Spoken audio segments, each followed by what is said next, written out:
Dame un segundito, te confirmo el tiro. Ya, estamos online. Buenas tardes, les damos la bienvenida a nuestro nuevo ciclo de charlas sobre conservación y biodiversidad.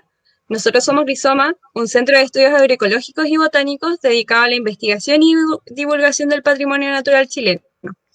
De parte del equipo, queremos agradecerles por estar presentes y les damos la bienvenida a esta nueva charla titulada Sesgos en la conservación de la biodiversidad, a cargo del doctor Pablo Guerrero. Pablo es biólogo ambiental de la Universidad de Chile y magíster en ecología y biología evolutiva. Realizó sus estudios de doctorado en ciencias, con mención en ecología evolutiva, periodo durante el cual realizó pasantías en Stony Brook University en Nueva York, perfeccionándose en técnicas de análisis filogenético y biogeografía histórica. Pablo ha realizado dos postdoctorados relacionados con la evolución de la flora en el desierto de Atacama y en el año 2014 ingresó al Departamento de Botánica de la Universidad de Concepción, donde ha realizado varios proyectos de investigación, tanto Fondesit, FIAS y otros varios, y ha publicado alrededor de 20 artículos científicos. Actualmente es académico en la Universidad de Concepción, donde también es director del programa de doctorado en Ciencias Biológicas, área botánica. Además, es miembro del grupo de especialistas de cactáceas de la IUCN. Vamos a dejar entonces a Pablo con su presentación. Desde ya le agradecemos el tiempo que se ha tomado para estar con nosotros y le damos la palabra entonces a Pablo. Gracias, Sebastián. Gracias, Carla.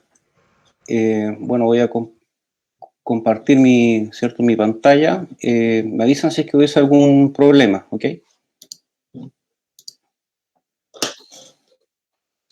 Entonces, como bien mencionó Sebastián, bueno, les propuse esta idea, ¿cierto?, de poder conversar en los sesgos que posee la conservación de la biodiversidad, ¿no? Y desde el sentido amplio, tanto de sesgos y como amplio en el sentido de la conservación. ¿Ya? Entonces, bueno, primero, ¿cierto?, agradecer la invitación. Siempre es bueno, ¿cierto?, y a uno lo pone contento que le inviten a hablar las cosas que uno estudia, uno ha aprendido, o algunas cosas que uno puede pensar y reflexionar, y en el fondo se crean instancias para generar ideas colectivas, ¿cierto?, y reforzar, ojalá, algunas ideas positivas que uno pueda tener. Ahora bien, es complicado el tema de la conservación de la biodiversidad en el sentido de, ciertamente es algo negativo, ¿no? Eso está claramente documentado, ¿no?, que la biodiversidad está experimentando una disminución en distintos parámetros. Y esto lo va a reflejar tanto estos informes de la WWF, que salió el año pasado, que es un reporte, ¿cierto?, sobre todo el estado de la biodiversidad, enfocado también en describir, ojalá con la mayor claridad posible, la pérdida de biodiversidad. También está, que salió hace también menos de un año, o por ahí, ¿no?, el reporte IPBES, ¿no?, que es básicamente una evaluación mundial, ¿cierto?, que busca dar cuenta también del estado de la biodiversidad, los servicios ecosistémicos también, que le prestan a la sociedad, ¿no?, y también muy focalizado en identificar y estandarizar cuáles son los factores que amenazan también la biodiversidad. Y ya como para incluso reforzar más esta idea de crisis total que está viviendo la biodiversidad en estos últimos años, ¿ya?, está también este trabajo sobre el estado de las plantas y los hongos en el mundo, ¿ya? Y en general podríamos decir que es unánime, ¿cierto?, en la comunidad científica, en que estamos en una situación sin precedentes en la historia de la vida en el planeta, en que tenemos grandes cambios ambientales, ¿cierto?, presionados por y gatillados por la influencia del ser humano, y que esos cambios ambientales están afectando también a la persistencia, ¿cierto?, de los sistemas vivos, ¿no? Y bueno, no solo va a haber un efecto a través del ambiente, sino que van a haber también efectos humanos directos hacia las especies y los ecosistemas. El declinamiento, ¿no?, de la biodiversidad básicamente se está experimentando en prácticamente todos los continentes del planeta, ¿ya? Aquí podemos ver, esta es una figura de... estoy viendo si puedo activar el cursor. Un segundito. Entonces, como pueden ver, tenemos un gráfico que muestra un índice, ¿ya? Que junta un montón de variables y que describe cómo ha cambiado la biodiversidad en el tiempo. Cuando va hacia abajo quiere decir que decae, ¿ya? Como es la constante en todo el planeta, ¿cierto? Aquí tenemos Norteamérica, desde el año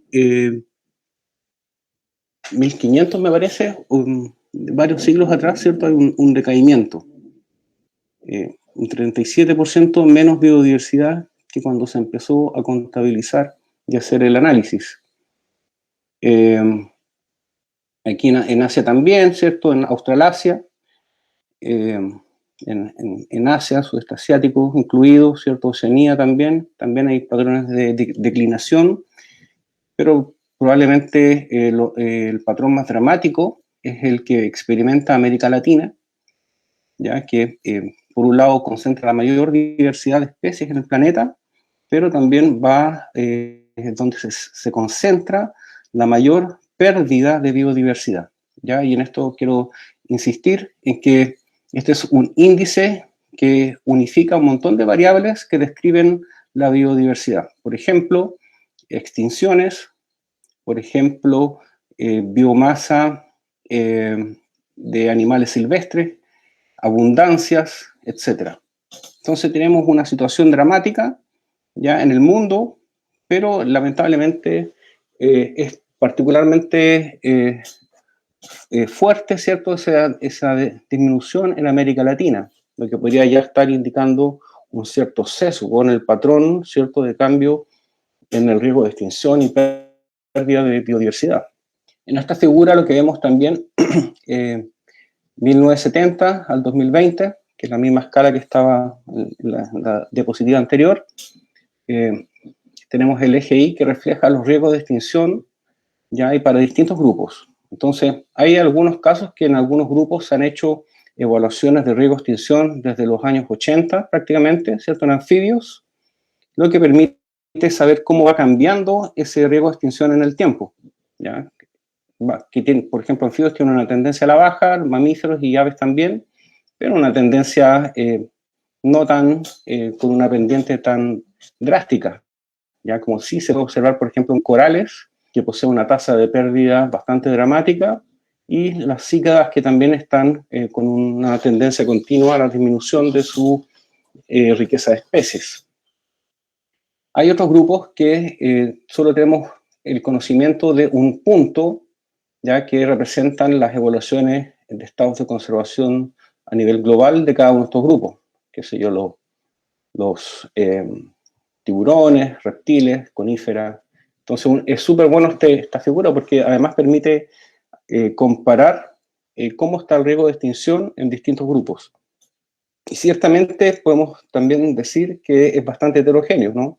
Hay grupos que están en peor estado y riesgo de extinción que otros.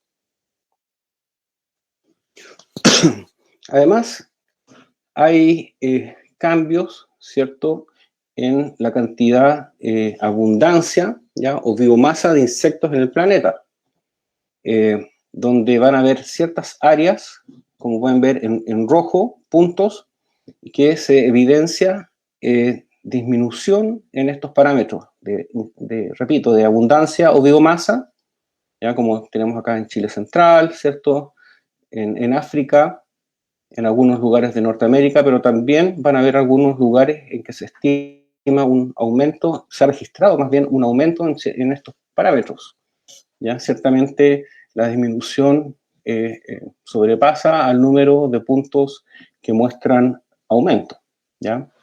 Y otro dato importante que uno puede extraer de este mapa es que la distribución, ¿cierto?, de estos puntos que reflejan estudios particulares es bastante heterogénea en el espacio geográfico, ¿no? En que vamos a tener que la mayoría de los puntos van a estar reunidos en el hemisferio norte, ¿cierto?, en Estados Unidos en particular, ¿cierto?, y en Europa, mostrando y sugiriendo la existencia de un sesgo atrás de eso.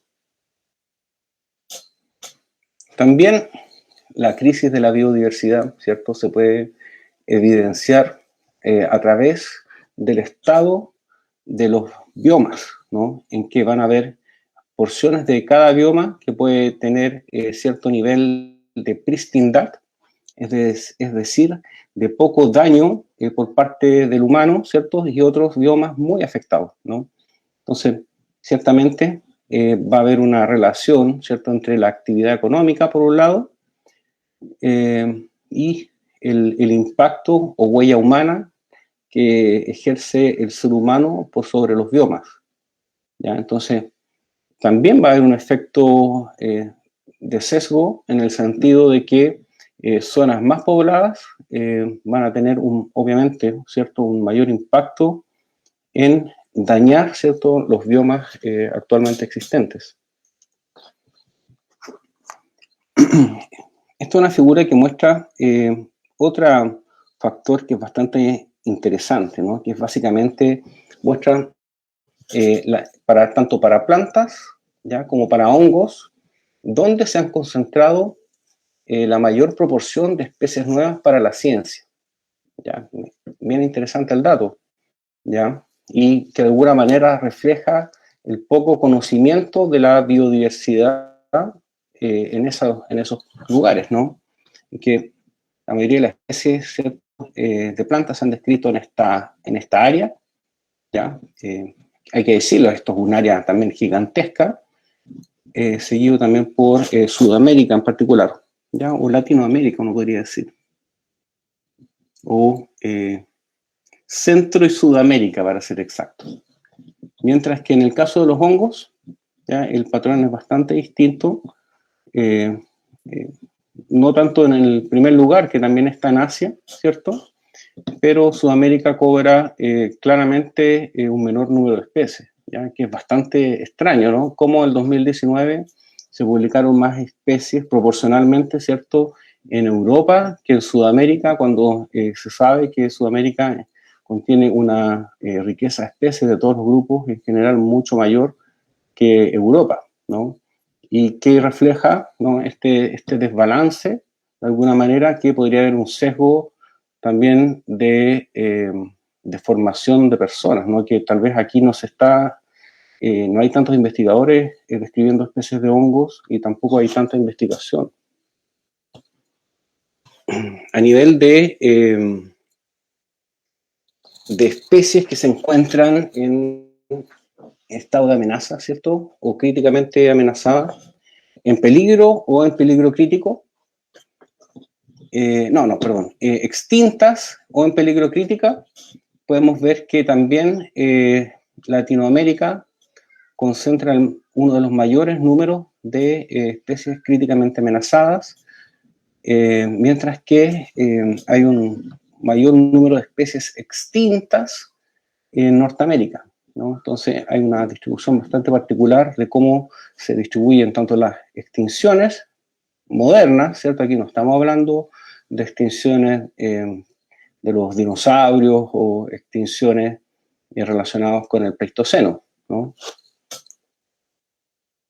Incluso, nuestro país presenta al menos 40 especies, ¿cierto?, de plantas, también de animales vertebrados que se encuentran críticamente amenazados de extinción. Ya 40 es un número de especies bastante elevado para encontrarse en una situación crítica. Y obviamente este número es una subrepresentación del número total de especies que en realidad se encuentran en este estado de amenaza, ¿ya? Porque no todas las especies han sido evaluadas, siguiendo con la idea de las extinciones, este mapa, ¿cierto?, muestra el número de extinciones ocurridas, ¿cierto?, en el planeta a partir de 1500, en particular es este mapa, enfocándose en plantas y hongos, ¿ya? Y podemos ver que hay nuevamente una distribución heterogénea de la extinción de especies, en que, por un lado, la ausencia de extinciones puede ser porque efectivamente no se están extinguiendo algunas especies, pero también en realidad puede reflejar que no se sabe bien, ¿no?, cuántas especies se han extinto. Hay que pensar que gran parte de las evaluaciones que realiza Kew, IPBES o la WWF son análisis bastante más macro, ¿ya?, y que además son revisiones de lo que ya se sabe, ¿no? No se genera una investigación nueva en la mayoría de los casos. Entonces cabe preguntarse, ¿existe un balance en los esfuerzos dirigidos para enfrentar la crisis de la biodiversidad? Entonces, pensemos, la crisis de la biodiversidad es básicamente un fenómeno que está ocurriendo a escala global. Hay continentes que están sufriendo peor pérdida, y en especial, ¿cierto?, Latinoamérica. También hay muchas especies que se siguen describiendo año a año. Entonces, se plantea un montón de desafíos al respecto, ¿no? Entonces, ¿estamos preocupados del problema en realidad, ¿no? O tenemos, como dice la ilustración, otros tipos de preocupaciones y nos estamos enfocando al problema mayor, ¿no? De hecho, pensémoslo bien, ¿no? La Tierra, ¿cierto?, ya ha sufrido 5 extinciones masivas hace muchísimos millones de años cada una, como por ejemplo la extinción ocurría hace 440 millones de años, otras hace 365 millones de años, 250 millones de años, 200 millones de años, hace 66 millones de años, que es la extinción más conocida, pero en el Antropoceno, ¿cierto?, que es el momento histórico actual, estamos experimentando ya con mucha certeza, ya evidencia científica, una sexta extinción masiva, ¿cierto? Una extinción básicamente ejercida producto de la actividad humana. Entonces cabe preguntarse, tal como lo hacen los dinosaurios, los humanos nos estamos preocupando de este fenómeno que está ocurriendo, que recordémoslo, la pérdida de biodiversidad es la pérdida de vida en el planeta, y esa pérdida de vida en el planeta ciertamente nos puede incluir a nosotros en algún nivel. Entonces, bueno, ¿cierto?, la biología de la conservación, ¿cierto?, es una ciencia multidisciplinaria que se desarrolla en respuesta a la crisis que enfrenta la diversidad biológica. Entonces, eso pone un montón de urgencias, ¿cierto?, a esta disciplina. Y volviendo al título de la presentación, entonces, ¿cuáles serían los sesgos, no? ¿Podemos de alguna manera hacer una taxonomía de los sesgos que enfrenta la conservación de la biodiversidad?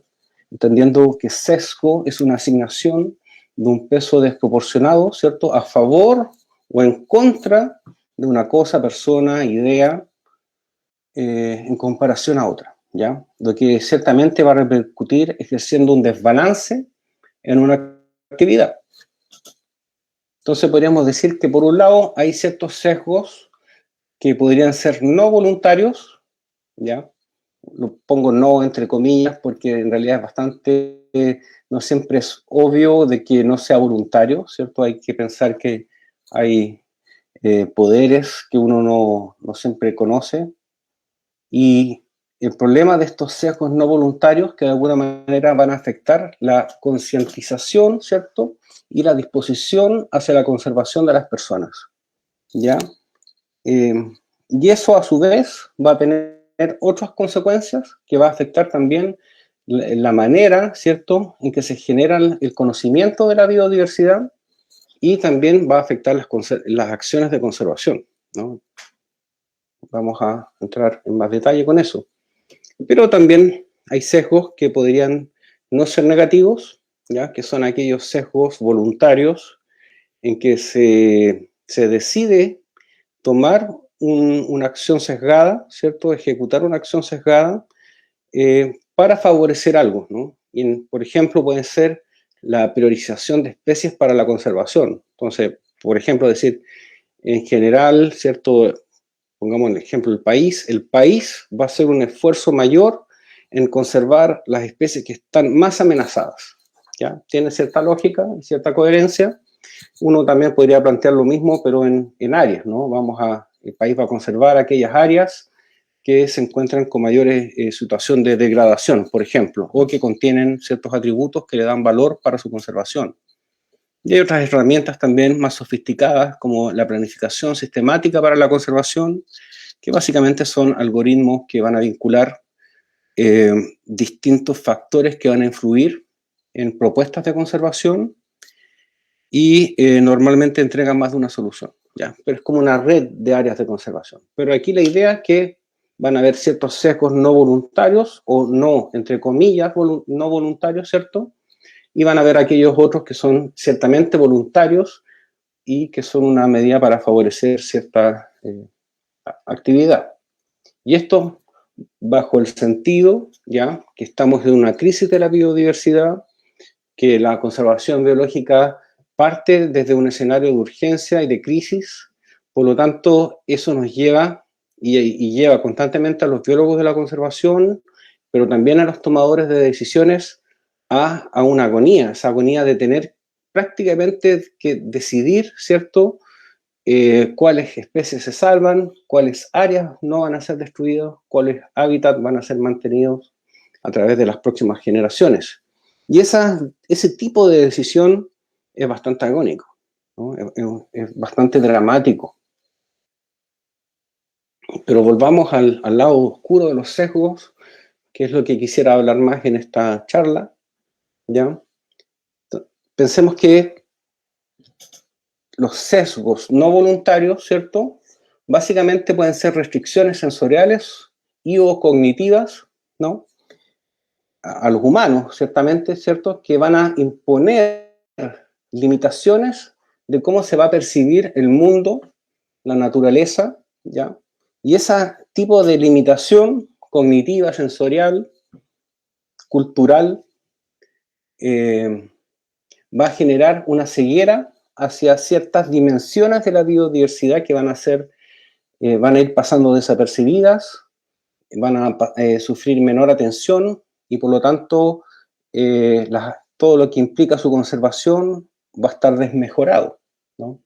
Entonces, podemos ver que obviamente un sesgo no voluntario puede tener altos niveles de complejidad, ¿no?, en ese sentido, ¿ya? Porque incluso podemos ser inconscientes de este sesgo. Entonces, vamos a ver una lista de sesgos que preparé. Hice una pequeña revisión de la literatura en esta semana, estas últimas 2 semanas, y que me permitió de alguna manera, creo yo, hacer esta taxonomía de los sesgos, ¿no? Entonces, partamos por el sesgo del entrenamiento y cómo podría esto afectar a la conservación de la biodiversidad. Ciertamente, es bastante claro, hay muchos países que ya lo indican, sociedades científicas que lo han planteado también, informes de biodiversidad hace ya bastante tiempo que claman por un resurgimiento de la taxonomía para que permita, de alguna manera, catalogar, caracterizar y describir la diversidad biológica, sobre todo en términos de sus componentes, ¿ya? Vamos a ver que van a haber grupos muy conocidos y otros muy desconocidos, ¿no? Y esto es fundamental, porque si ya vemos que hay una crisis que está avanzando, ciertamente los científicos, los conservacionistas, legisladores y tomadores de decisiones en general van a requerir de información taxonómica para gestionar, conservar, utilizar y compartir nuestra biodiversidad. Por lo tanto, eso también se ha conocido como impedimento taxonómico, ¿no? ¿Cómo un tomador de decisiones va a poder hacer una buena red de conservación de especies si desconoce, por ejemplo, la diversidad de cactáceas, cómo se distribuyen en el territorio? Y si además no se conocen velas cactáceas, no se conocen invertebrados, eso va finalmente ir sesgando finalmente la toma de decisiones, puesto que van a haber ciertos factores que no van a ser considerados. De hecho, y ya más enfocado en la botánica, ya, pero está muy relacionado con lo anterior, también han surgido clamores, ¿cierto?, de que la botánica también podría estar llegando a su fin, puesto que ha habido un decaimiento de la formación de botánicos en gran parte del planeta, ¿ya? Básicamente porque no pareciera ser una carrera que se fomente en las casas de estudio o los países. Hay muchas restricciones para su desarrollo, ¿ya? Postergación, ¿cierto? Y dificultad para obtener becas, y eso finalmente va a incidir también, junto con un montón de otros factores, ya que vamos a ver un poquito más de esto en las próximas diapositivas, hacia una tendencia que la formación de botánicos esté disminuyendo en el tiempo, ¿ya? Y esto finalmente, tener poca gente que conozca de plantas puede además afectar políticas públicas, ¿no? Por ejemplo, ¿cómo un país va a poder hacer un monitoreo y establecer condiciones de bioseguridad si no conoce las plantas invasoras que tiene, las que están llegando o las que puedan llegar, ¿no? No hay nadie que pueda decir cuáles son. Todos van a decir diente de león, ¿no? Pero no, ciertamente, la riqueza de especies que pueden llegar al país pueden ser bastante alta, y por lo tanto es necesario mantener personal que lo pueda identificar.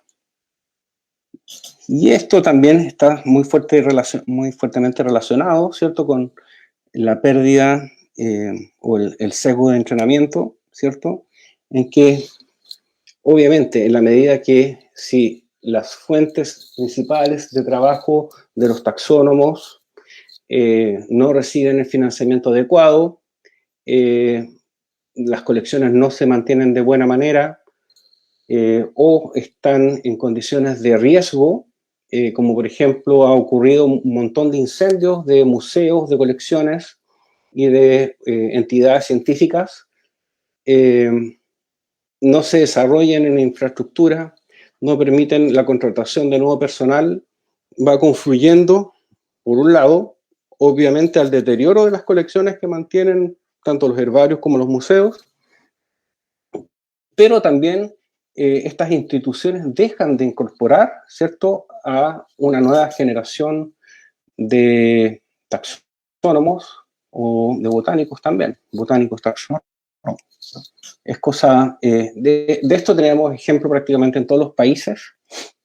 Por ejemplo, en nuestro propio país tenemos el Museo de Historia Natural, ¿cierto?, localizado en Santiago, que desde hace un buen tiempo ya ha mostrado tener también indicios bastante severos de esto, en que no hay una recontratación de curadores, y por lo tanto no pareciera ser una alternativa ¿cierto?, para un estudiante que se quiere formar en botánica, si sabe que, por ejemplo, en el Museo de Historia Natural de Chile, ¿cierto?, que es una de las principales instituciones de la República, no contratan gente. Entonces, podemos decir que este tema de las colecciones es bastante grave, ¿no? Y ciertamente van a haber zonas también que van a tener un buen nivel de especímenes ya recolectados a nivel geográfico. Eso obviamente va a estar correlacionado también con el número de taxónomos que se forman, la calidad de las colecciones, digamos, de la infraestructura para las colecciones va a estar muy, muy relacionado, ¿no? En que, por ejemplo, lugares, ¿cierto?, como de alto desarrollo técnico, poseen mejores colecciones, ¿cierto?, y representación de su biodiversidad, las colecciones, que otros lugares con menor desarrollo. Recordemos que el tema de las colecciones es bastante importante, ¿no? Porque prácticamente todas las especies que conocemos o que la ciencia conoce está representado al menos un espécimen en algún museo o en algún herbario, ¿ya? Es decir, esto para la gran mayoría, ¿no? Lejos la gran mayoría. Esto ciertamente quiere decir que en el día de mañana, si se incendia, qué sé yo, el Museo de París, el Museo de Historia Natural de Santiago, ¿cierto? Se va a perder un patrimonio, ¿ya? Un patrimonio que es bastante tangible y que es físico. Y es un patrimonio que puede tener incluso más de 100 años, ¿no? Hay muestras centenarias en distintas de estas instituciones.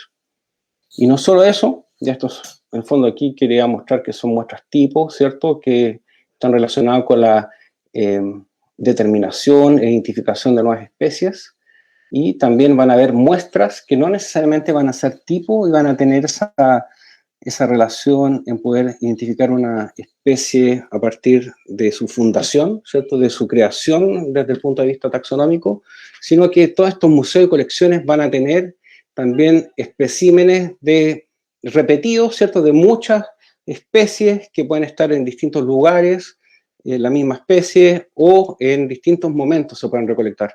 Por lo tanto, también van a tener un exquisito registro de la diversidad biológica existente, ¿no? Y no necesariamente desde un punto de vista histórico de ese espécimen, sino que también va a tener un registro prácticamente que va a ir creciendo a tiempo real.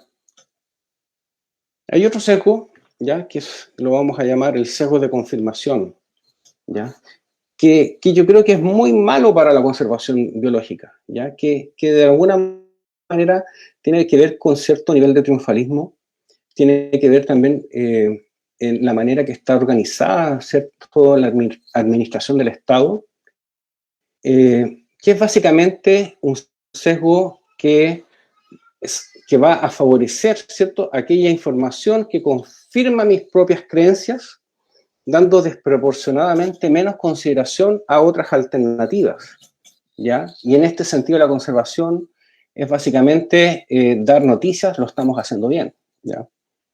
Hemos visto que se están extinguiendo especies por todo el mundo, que Latinoamérica está en una situación catastrófica. No hemos entrado aún al caso de Chile, pero ciertamente el hecho de que hay autoridades que rigen ciertas instituciones que necesitan dar buenas noticias, ¿ya?, sobre todo en el contexto actual de que las buenas noticias están en peligro de extinción, también creo yo tiene un efecto negativo, ¿no?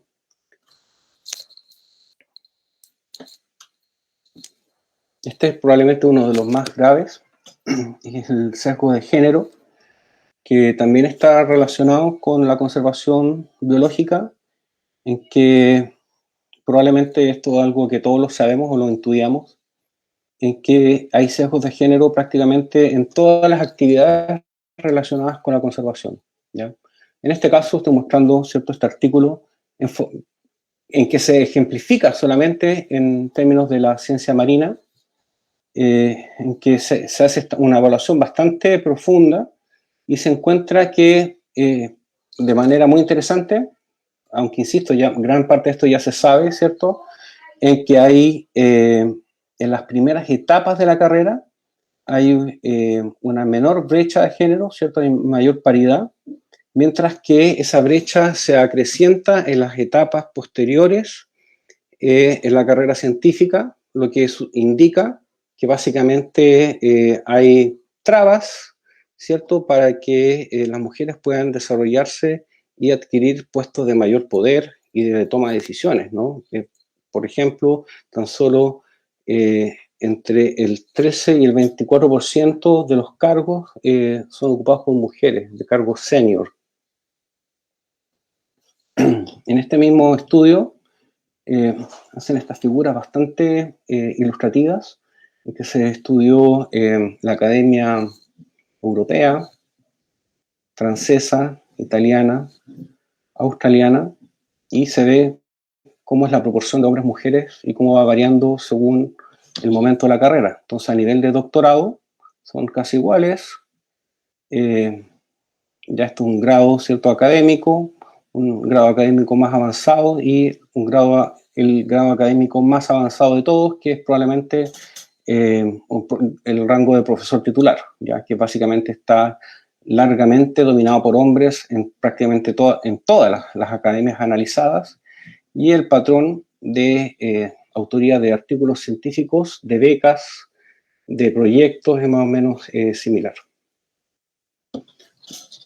Incluso a nivel de ONG, hay, de acuerdo a lo que me tocó revisar, ¿cierto?, pareciera ser algo similar, ¿ya? En que es curioso porque también las ONG aparentemente estarían formadas mayoritariamente por mujeres, pero los cargos de jefatura de las ONG suelen ser ocupados por hombres, ¿ya? Entonces es súper extraño eso, y ciertamente repercute probablemente en aspectos de la conservación biológica que no podemos ni siquiera imaginarnos, por lo menos yo. A nivel de publicaciones científicas, ¿cierto? Los editores, que son aquellos que toman las grandes decisiones en términos de la publicación de papers, y los lineamientos que se va a seguir una revista también, ¿no? Tan solo casi el 30% son editores, esto para revistas de conservación de la biodiversidad. Otro sesgo es el que llamamos el sesgo de representación, en que también la distribución de las áreas protegidas es heterogénea en el espacio, en que van a haber una tendencia en que aquellas zonas protegidas se van a establecer principalmente en lugares altos y lejos, ¿ya? Es decir, los humanos hemos tendido a proteger aquellas zonas que en general tienden a ser menos destruidos, hábitat con menor tasa de reemplazo, ¿ya? Algo bastante conveniente. Ese mismo patrón, ¿cierto?, se da en Chile, en que, por ejemplo, hay un mayor porcentaje de representación en las áreas protegidas. Aquí tenemos el eje de las regiones administrativas del país, el porcentaje de representatividad, en que la mayor representatividad de la flora endémica y no endémica se va a dar hacia el sur. También existe el sesgo de asignación, ¿ya?, que es aquella relación, ¿cierto?, que es muy desigual en la asignación de recursos hacia la biodiversidad en comparación a otras actividades. Esto también es prácticamente de perogrullo, en que van a ver a nivel de los gobiernos, prácticamente todos, ¿cierto?, van a, en general, favorecer ciertas actividades, como por ejemplo las actividades de guerra. La milicia, en general, va a ser, en gran parte de los países occidentales, una de las mayores fuentes de inversión y de asignación de recursos, ¿ya? Entonces, es súper paradójico, se asignan recursos a actividades de guerra, de muerte, pero la asignación de recursos hacia actividades de conservación está ciertamente disminuido, y en general se tiende a decir que no hay dinero para poder ejecutarla. Hay que pensar además que en general el armamento militar es terriblemente contaminante, ¿ya? Como dice aquí, la milicia norteamericana, por ejemplo, contamina igual que 140 países. El traslado de un portaaviones desde Estados Unidos, desde la costa de Norteamérica, ¿cierto?, hacia el Golfo Pérsico, consume millones de galones de petróleo. El puro traslado. Y en relación también al sesgo de asignación, ya existe una suerte otra relación bastante obvia, tal vez, ¿no? En que algunos países con mayores ingresos ciertamente podían asignar mayor recursos a la conservación. ¿Ya? Entonces, países mayor dinero, también mayor dinero a la conservación. ¿Ya? Lamentablemente, en los países en vías de desarrollo como el nuestro, tienen menos asignación de recursos, ¿no? Incluso, por ejemplo, sale aquí en la revista del Instituto Smithsoniano de Estados Unidos, muestra justamente esta tendencia y lo ejemplifica ya con el Parque Nacional Torres del Paine, ¿cierto? Un parque nacional, un área de conservación emblemática para el país, como un ejemplo de aquellas áreas de conservación en los países que poseen, que se encuentra menormente financiada, es decir, subfinanciada. Si uno ve también este sesgo de asignación a nivel planetario y se grafica y se mapea, como lo que pueden observar en este mapa, todos los países y su nivel de subfinanciación ya de las actividades de conservación. Entonces, bueno, obviamente es bastante heterogéneo, ¿no? Y miren lo que sucede acá. Tenemos que nuestro país aparece en rojo oscuro, lo que indica un alto nivel de subfinanciación. De hecho, Chile, ¿cierto?, se encuentra en el ranking número 9, como dentro de los 10 países que están menormente financiando la conservación de la biodiversidad en el planeta. Esto en relación a su tamaño, en relación a la biodiversidad que alberga y al Producto Interno Bruto. Entonces, básicamente estamos dentro del grupo de Irak, Angola, ¿cierto?, Malasia, Eritrea. Ese es el grupo al cual pertenecemos en esta dimensión, ¿ya? Y recordemos que esta es una dimensión que tiene que ver con el bienestar de las personas. Y es bastante dramática la situación, ¿ya? Porque también hay muchas instituciones internacionales de conservación que con justa razón, ¿cierto?, dicen, no vamos a financiar países con alto ingreso, ¿ya? Pero paradójicamente Chile aparece también en los listados del Banco Mundial como un país de alto ingreso al tener más de 12.500 dólares al año por cápita. Entonces, estamos en una situación que a nivel gubernamental, Chile está dentro de los peores países del mundo en términos de financiamiento a la conservación, ¿ya? Pero para otros países es como percibido como un país rico, por lo tanto tampoco es financiable. Tal vez, bueno, el sesgo biocultural, ¿cierto? Tal vez es el sesgo más dramático que posee la conservación, ¿ya? Hay que pensar, cuando yo digo conservación, no lo digo desde el punto de vista que la disciplina en general esté mal, ¿no? Hay que pensar que la conservación, tal como las otras disciplinas científicas, son constructos humanos y por lo tanto los sesgos que posee la conservación básicamente son nuestros propios sesgos sociales, ¿ya? Y en este sentido el sesgo biocultural es el desmedro del legado cultural tradicional y de pueblos originarios en relación a la cultura occidental, ¿ya? Entonces, esto es, insisto, bastante dramático, ¿ya? Porque, por ejemplo, el conocimiento tradicional, ¿cierto?, posee una alta tasa de desaparición y también se sabe que tiene que ver también con el bienestar de las sociedades, ¿no? Entonces, incluso nosotros, nuevamente, lo ejemplificamos con nuestro país, lo podemos ejemplificar con nuestro país, en que el año pasado, ¿cierto?, muere Esther Eden, ¿cierto?, la última hablante Kaweshkar, a los 85 años. Esto es un estudio que se realizó en Australia, que muestran el porcentaje, una encuesta en que se ve cuánto la gente está dispuesto a conservar la vegetación, ¿cierto?, los sitios culturales, qué sé yo, las quebradas, los cursos de agua, y lo que encontraron es que básicamente los indígenas, ¿cierto?, van a tener una proporción y un deseo de conservar mucho más los sitios culturales que en general el resto de la población, ¿ya? Y esto es un patrón inverso con respecto, por ejemplo, a la vegetación, ¿no? En general, la gente va a querer conservar la vegetación, ya que es una dimensión bastante más evidente que tal vez los sitios de importancia cultural, ¿no? Y entonces esa percepción, ¿cierto?, cultural, cognitiva, que poseen los pueblos originarios, enriquece de alguna manera nuestra aproximación a la biodiversidad. Y esto también tiene que ver con las huertas familiares, las chacras, las variedades autóctonas de los países, en que también esas variedades poseen una alta probabilidad de extinguirse porque suelen ser representadas por variedades económicamente más rentables tal vez, ¿cierto? Por lo tanto poseen una alta tasa de reemplazo. Sesgo taxonómico, esto es un sesgo en que algunos grupos son proporcionalmente más estudiados, ¿cierto? Reciben más financiamiento y acciones de conservación.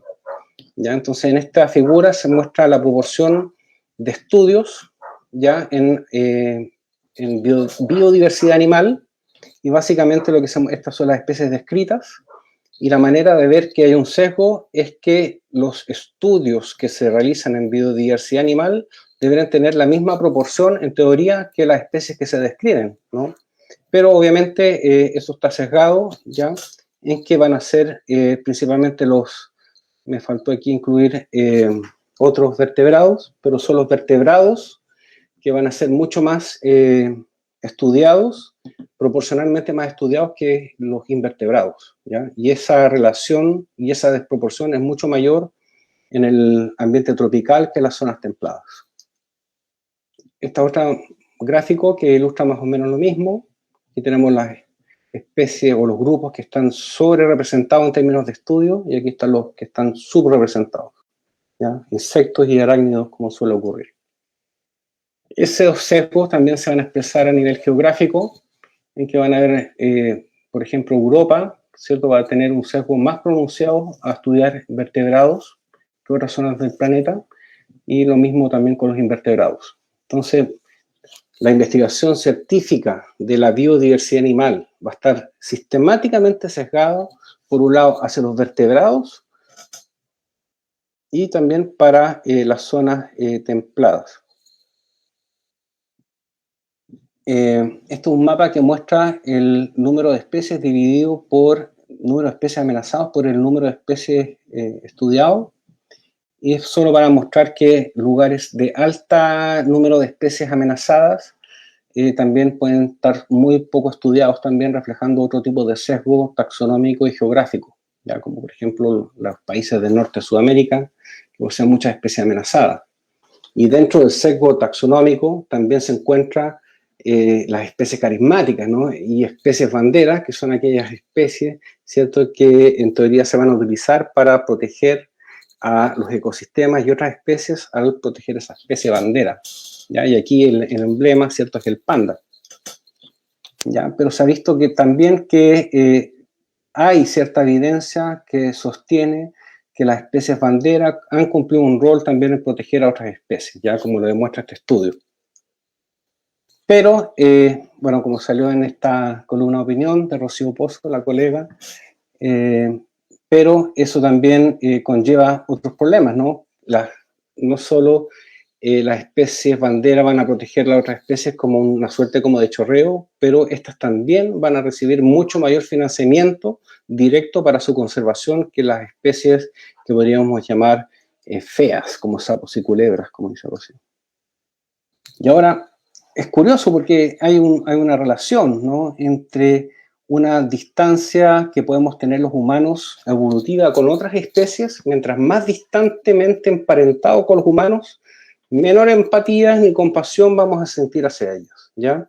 Empatía, recordemos, es cuando creo que entiendo las emociones de este organismo, y compasión es si tuviera este organismo en peligro, sí lo priorizaría en relación a otro, ¿no? En este tipo de preguntas binarias. ¿Qué prefiere usted? ¿La tortuga o el mamífero? ¿Y qué encontraron? ¿Ya? Obviamente que hay un sesgo. El orangután gorila, ¿cierto?, van a aquellos que van a estimular mayor compasión y empatía, ya que son justamente aquellos más cercanos a nosotros humanos en términos evolutivos, mientras que las plantas y hongos van a en general tener menor empatía ni compasión, ¿ya? Entonces, entre, qué sé yo, salvar, por ejemplo, un animal, ¿cierto? Y salvar una planta, siempre se va a tender a salvar el animal. Aquí puse la garrapata, ¿ya? Que prácticamente nadie tiene compasión por sobre la garrapata y nadie tiene el menor remordimiento a veces en eliminarla, ¿no? Y aquí me sorprendió que están los cactus, ¿no? Y la gente tiene muy poca compasión por sobre ellos. A nivel de datos de biodiversidad, también hay sesgos bastante claros, en que vertebrados, ¿cierto? Y angiospermas en general van a tener una mayor representación en las bases de datos de biodiversidad que otros grupos, mucho menos conocidos. Y también está lo que se conoce como ceguera hacia las plantas o plant blindness, que es una suerte también de sesgo taxonómico en que se considera o se tiene esta errónea idea, ¿cierto?, antropocéntrica, de que las plantas son inferiores a los animales, ¿no? Y eso también podría tener un correlato evolutivo, ¿no? Pero tiene consecuencias en la conservación esto, ¿no? En que las plantas tienden a ser mucho más ignoradas, ¿cierto?, en conservación, con graves efectos en estas especies. Las plantas además están ausentes en la mayoría de los estudios de las especies amenazadas.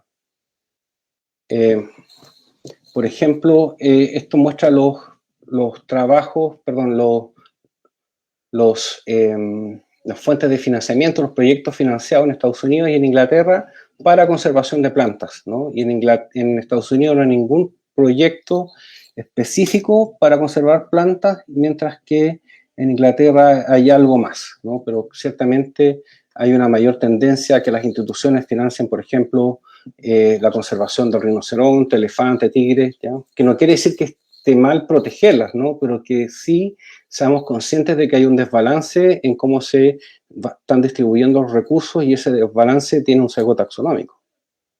Entonces, pero ¿por qué? ¿No? ¿Por qué hacemos lo que hacemos? ¿Por qué somos sesgados? ¿Por qué actuamos de esta manera? ¿Por qué seremos tan sesgados en nuestras decisiones, ¿no? Y esto es básicamente una pregunta que no tiene una fácil respuesta. Yo me voy a aventurar con una. Pero por alguna razón, ¿no? Tenemos una limitación para poder hacer una consideración analítica y objetiva sobre nuestros esfuerzos para generar conocimiento de biodiversidad y para generar acciones de conservación, ¿no? Y es paradójico, ¿ya? Y somos así, especiales, ¿no? Y nos podemos cantar esta canción porque tenemos un planeta lleno de vida y recursos, pero tenemos millonarios que gastan millones y millones de dólares, no en ayudar a nuestro planeta, sino en prácticamente acciones individuales y no colectivas como uno podría esperar y bajo esta situación de crisis que estamos enfrentando. Entonces, la extinción de la experiencia humano-naturaleza, creo yo, y me parece también por lo que leí, es bastante clave en esto, ¿no? En que hay una pérdida progresiva, ¿cierto?, en la interacción de los humanos con la naturaleza que los rodea, ¿ya? Y esto podría ser bastante clave y explicar un montón de fenómenos que están ocurriendo. Y esto es evidenciable un poco más rápido, un poco atrasado, pero por ejemplo, veamos este gráfico bastante dramático, por ejemplo, en que este es el porcentaje de los niños que no han experimentado una actividad. Por ejemplo, en el año 98 y el 2009, y en montañismo, en subir árboles, en ir a pescar, en colectar insectos, en ver aves, siempre hubo una tendencia a aumentar la proporción de los niños que nunca han hecho actividades en relación directa con la naturaleza. Y de hecho, el uso de los parques recreacionales, estos son datos para Inglaterra, Reino Unido, quiero decir, Estados Unidos y Japón, ha habido una tendencia a disminuir, ¿cierto?, el uso de parques recreacionales per cápita. Entonces, es bastante terrible, puesto que la extinción de la experiencia humano-naturaleza es bastante conocido que disminuye la salud y el bienestar de la población, desalienta las emociones y actitudes y comportamientos positivos de las personas hacia el medio ambiente también, y por lo tanto existe una urgencia de volver a conectar a las personas con la naturaleza. ¿Ya? Hay maneras, distintas maneras, hay libros que, por ejemplo, son justamente información de difusión que acercan conocimiento con respecto a los que las personas pueden aprender, ¿cierto? Como los usos. También hay maneras en que se puede, por ejemplo, enseñar ecología en la escuela, en el patio de la escuela, metiéndose en el barro, usándose las manos. La importancia de traer la biodiversidad también en el colegio, cómo poder enseñar sistemática, evolución y ciencias naturales en general, ¿no? Hay que pensar que esto es bastante importante y en general ha habido una pérdida de mucho conocimiento ancestral, ¿ya? Hay países, y eso yo diría que es particularmente grave en nuestro país, ¿no? Hay países que aún mantienen muchas de estas tradiciones, como por ejemplo el consumo de nopal u otras cactáceas en Centroamérica, ¿ya? Nosotros ahora, ¿no? Como que se está un poco recuperando el consumo de algunas cactáceas, pero ciertamente son actividades ancestrales que se han ido perdiendo. ¿Mm? Yo creo que lo voy a dejar acá nomás, Sebastián. Me queda un poco, pero vi la hora y es un poco tarde. Sí, sí, súper. Entonces esa era la dimensión de los sesgos, ¿no? Súper, Pablo. Sí, muy, muy explicativo. Te damos las gracias por toda esta información. Hay mucho que pensar y ya hasta siendo especialista yo creo que uno siempre va a tener un sesgo dominante. Sí, sesgo no necesariamente equivale a malo, ¿ya? Pueden haber sesgo positivos en términos de tener prioridades objetivas, científicamente informadas, ¿cierto? Para poder tomar las mejores decisiones y cambiar la balanza tal vez a ciertos grupos. El problema son estos sesgos siniestros, inconscientes, que muchos de ellos ni siquiera sabemos que ocurren o por qué los hacemos, ¿no? Es como que hay cierta inercia también en el actuar también humano, pero creo que poder visibilizar aquellos sesgos que hacen daño y que repercuten sobre el desarrollo de la conservación, creo que podría ser una herramienta para empezar a revertir esa tendencia, sobre todo la grave situación de estado de la biodiversidad que estamos, porque en el fondo no estamos para sesgos en este momento, de los no voluntarios, ¿no? ¿Sí? Vamos a empezar a leer las preguntas del público. Ahí tenemos una pregunta de Tukur Kurt que nos comenta: se ha dejado de confiar en las cúpulas de poder detrás de la conservación, pues para ellos no es más que un bonito eslogan. Aún no se fomenta la botánica ni la preservación ni la conservación, y se fomenta la producción, gestión, y todo esto habla del valor. Creo que me faltó un poco del comentario. No sé si terminaba con una pregunta, Seba, ¿tú no la tienes completa? La tengo cortada igual que tú. Podemos dejarla pendiente. Sí, vamos a dejarla pendiente porque sí, yo creo que no la había notado como una pregunta como tal, sino que era un comentario más que nada. Tenía una pregunta al final, pero nos quedó recortada, así que mientras la rescatamos del chat, vamos a pasar a la pregunta que teníamos después, que es de Fisela SP.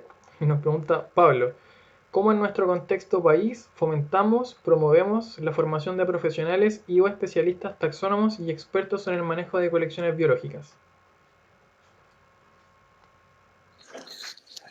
Bueno, un poco lo que temía, ¿no? Hacer esta presentación, que son reflexiones, va a llevar a preguntas complicadas de responder. Yo creo que lo primero es ampliar desde el punto de vista de becas e infraestructura el desarrollo de capital especializado, digamos, de personas, ¿cierto?, especializadas en ese campo. Porque yo creo, estoy bastante convencido, ¿cierto?, que en general a la gente le gusta la botánica y la sistemática, pero no lo ve como un camino para desarrollarse muchas veces, ¿ya? Ya sea porque no sabe que existe esa posibilidad por un lado, o no sabe cómo alcanzar eso, ¿no? Poder ejercer una carrera de esa manera. Y eso es bastante evidente en el sentido de que si se ve que los financiamientos científicos se están recortando, que las becas no parecieran ser suficientes, que el sistema de investigación científica en nuestro país es altamente competitivo y que implica relegar gran parte de tu vida personal, al menos en algunas etapas. En el caso, cierto, de las mujeres vimos que hay sesgos de género evidentes y eso no es algo que ocurra al azar. Ciertamente son situaciones que llevan a no ver a la botánica o la taxonomía como algo factible para poder desarrollarse y sentirse pleno, ¿no? Porque para sentirse pleno, en general los seres humanos normales, creo yo, dependemos tanto de la parte laboral, ¿ya? Que puede ser el ejercer la taxonomía, pero también desde el punto de vista familiar y más emocional, ¿no? Entonces, si ya se sabe que, sé yo, que no hay prácticamente senior o muy poquitos senior taxónomos mujeres, ciertamente es una pésima señal para alguien que quisiera crecer hacia ese camino. Súper. Mira, también tenemos una pregunta de Estefanía María Valdebenito. ¿Qué piensas sobre la formación de parataxónomos para registrar la diversidad de la flora local? A mí me parece una genial idea. De hecho, también lo he pensado hace mucho tiempo, que no necesariamente hay que tener doctorado, postdoctorado y ir a estudiar, qué sé yo, a otro país para poder identificar necesariamente una especie, ¿no? Ahora, obviamente van a haber distintos niveles de dificultad, pero al menos en el quehacer rutinario, el que implica, qué sé yo, revisión de monografías, trabajo en colecciones biológicas, un parataxónomo podría hacer perfectamente esa tarea. Sí. Yo creo Mira, que deberá ser explorado, sí, definitivamente. súper. Mira, yo igual hice preguntas en el muro, pero era para que no se me olvide. Mira, puse, ¿qué tan expuestos nos encontramos como país a este sesgo voluntario que tú mencionaste al comienzo, cuando ya definiste al principio los tipos de sesgo? ¿Y qué factores crees que subyacen de este sesgo voluntario que podrían limitar la protección de especies en Chile? Bueno, la disposición en general hacia sesgos voluntarios, yo creo que hay ya algo, pero esa disposición en general recae, por un lado, a los académicos, qué sé yo, pero también en los profesionales técnicos de algunas entidades del Estado, ¿no? El problema es que no necesariamente son los técnicos los que toman las grandes decisiones a nivel político de la política central del país, ¿no? Eso tiene que pasar, qué sé yo, al CEREMI, al ministro y al presidente eventualmente, y eso requiere un convencimiento político que esa es la principal falencia, ¿no? En general existe una desvalorización, ¿cierto?, de la biodiversidad en su amplio sentido, ya sea por intereses ambiciosos, personales, económicos, ya que se ve como un impedimento para el desarrollo, ya que es una visión bastante añeja en todo caso, y por lo tanto yo creo que ahí está el problema y porque me ha tocado conversar varias veces con gente, qué sé yo, del Ministerio del Medio Ambiente o incluso de CONAF, del SAC, y en general creo que hay buena disposición por parte de ellos, ¿no? Pero finalmente su actuar, sobre todo los cambios de timón, ¿no? Por parte del Estado, ellos prácticamente no lo pueden hacer. Ellos ejecutan básicamente las leyes, los reglamentos existentes y es poco el margen de cambio que pueden hacer en las políticas ambientales del país. Súper. Otra pregunta la hace María Mercedes. Pregunta, ¿qué papel relevante o irrelevante está cumpliendo el, comillas, pomposo Ministerio de Ciencia, Tecnología, Conocimiento e Innovación en el desarrollo de políticas dirigidas a la conservación de la biodiversidad desde su creación? Yo diría que ninguno, hasta donde yo sé, y algo he estado mirando, el Ministerio de Ciencias no tiene prácticamente relación con la conservación. Es muy mínimo. Uno puede postular un proyecto Fondesit, ¿cierto? Y ganártelo eventualmente, pero no existe la mesa de conservación, ¿no? En el fondo compites con los que hacen evolución, con los que hacen distintos tipos de investigaciones. Tampoco hay recursos para desarrollar colecciones científicas o para hacer exploraciones de biodiversidad o generar los catálogos de fauna, de flora. Eso en general no lo financia el Ministerio de Ciencia. Y las colecciones científicas son parte del Ministerio de la Cultura, no son, y son una oficina pequeña dentro del Ministerio de la Cultura, no son parte del Ministerio de Ciencia. Entonces también hay el Estado sufre mucho de esto, ¿no? Que está desmembrado en distintos ministerios cuando muchas veces tienen funciones dirigidas hacia un mismo fin, ¿no? Entonces, es muy complicado eso porque está arraigado a orígenes muy antiguos también en el aparataje estatal, ¿no? Y hay gente que trabaja en eso y se resiste al cambio. En general, el Estado cuesta mucho hacer modificaciones de cómo se organiza.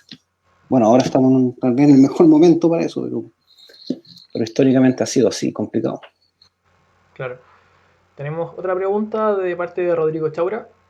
Dice, Pablo, ¿consideras que hoy dentro de la formación profesional, carreras ligadas al manejo de recursos, entre paréntesis forestal, recursos, agronomía, veterinaria, entre otras, se enseña más taxonomía vegetal normalmente que carreras científicas como biología? ¿Tendrá que ver que hoy publicaciones ligadas a esta área no sean aceptadas por trabajos de mayor impacto? ¿Qué opinas que los estudios ambientales depositen las muestras para cubrir la info de los lugares que estamos destruyendo? ¿Se podría proponer? De antemano, gracias y excelente charla. Ya. Yo no sería tan categórico como para decir que en general las carreras como agronomía o ciencias forestales tienen mayor formación en taxonomía. ¿Ya? Eso seguramente va a depender mucho de la casa de estudio. En general yo creo que en la Universidad de Concepción no ocurre tanto eso. No conozco la realidad de la Universidad Austral, que es el Chaura. Y en la Universidad de Chile puede ser un poco, pero tampoco creo yo que salgan muy expertos en taxonomía, para ser franco, ¿no? Creo que todavía queda mucho por desarrollar y en general no hay más de un curso que te pueda enseñar esos aspectos.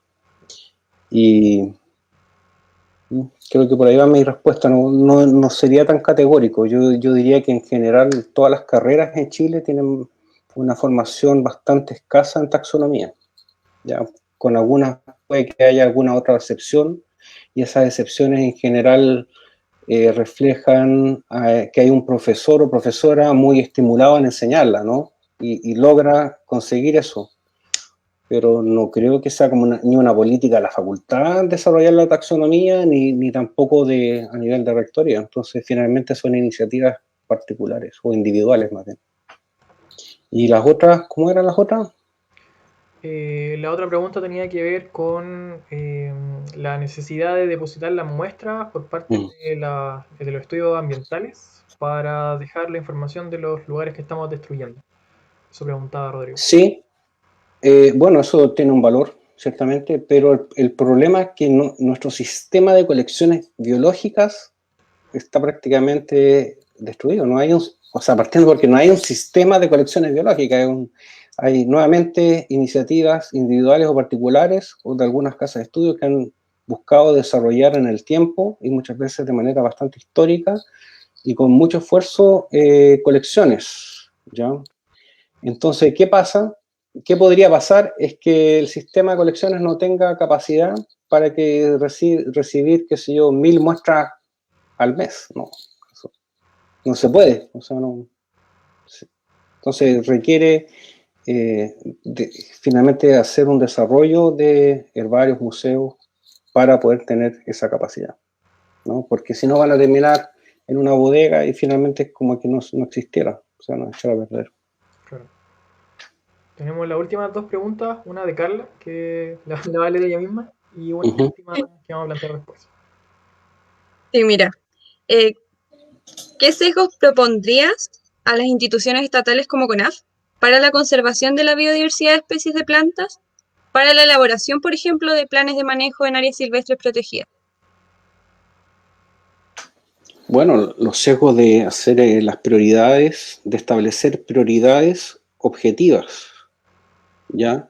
En que no necesariamente nos tenemos que fijar, bueno, lo enfocaste a plantas, pero no necesariamente nos vamos a tener que fijar en los vertebrados para hacer un plan de manejo de un área protegida o de los árboles, ¿no? Sino que la biodiversidad está compuesta por muchos más grupos que solo los árboles, ¿no? De hecho, el mayor número de especies no van a ser árboles, ¿no? Entonces, yo partiría por, primero, tener una amplia mirada de la biodiversidad y salirse un poco tal vez del esquema árboles, como suele tener CONAF, y también establecer un tema de prioridad enfocado a las interacciones biológicas que finalmente van a ser los que van a sustentar las comunidades.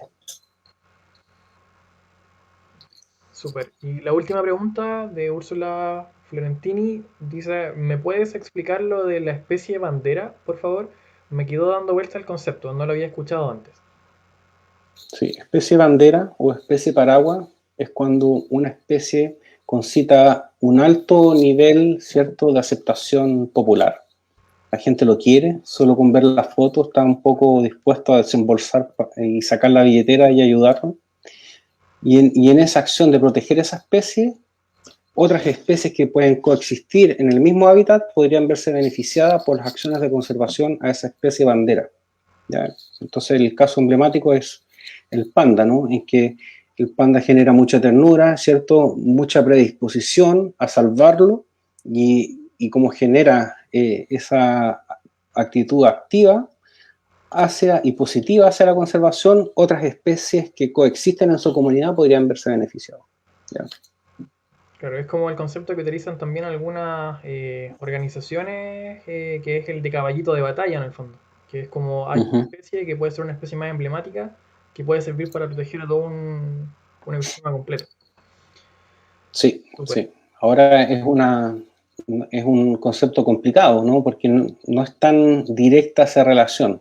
De hecho, ha sido cuestionado, hay artículos a favor, entonces es un poco dudoso, ¿no? Y qué pena que vivir en una comuna que justo no tiene una especie carismática, entonces quiere decir que la biodiversidad de tu comuna no vale. No creo que esté bien también.